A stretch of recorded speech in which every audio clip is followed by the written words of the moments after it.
السلام علیکم ورحمۃ اللہ وبرکاتہ۔ آج ہم العربیۃ للطالبین حصہ اول سبق نمبر 3 کا دوسرا مکالمہ پڑھنے جا رہے ہیں۔ یہ مکالمہ سلمیٰ اور مریم کے درمیان ہے۔ پہلا مکالمہ وہ مذکر کے حساب سے تھا، یہ مؤنث کے حساب سے ہے۔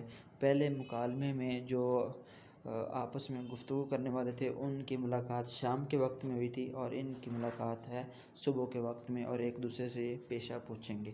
سلمیٰ کہتی ہے صباح الخیر، صبح بخیر۔ مریم صباح النور، صبح بخیر۔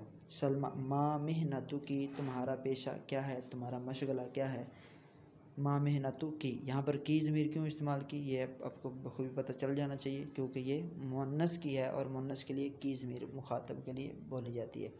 مریم کہتی ہے انا مدرسۃ، میں استانی ہوں، اور یہاں پہ دیکھیں پیچھے ہم نے مذکر کے لیے مدرسون بولا تھا، اور یہاں پہ علامت تانیث مؤنث استعمال کر کے مدرسۃ بولا، میں استانی ہوں۔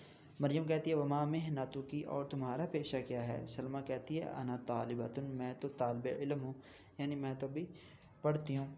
مریم کہتی ہے ماذا تعمل نبیلۃ، نبیلہ کیا کرتی ہے۔ سلمیٰ جواب دیتی ہے ہی موظفۃ، وہ ملازمہ ہے یا نوکرانی ہے۔ مریم کہتی ہے آگے سے شکراً، شکریہ۔ سلمیٰ کہتی ہے عفواً، کوئی بات نہیں۔ یہ بھی بالکل پیچھے والے مکالمے کی طرح سبق تھا۔ امید ہے آپ کو یہ سبق سمجھ آیا ہوگا۔ انشاءاللہ اگلے سبق میں پھر ملاقات ہوگی، تب تک کے لیے اللہ حافظ۔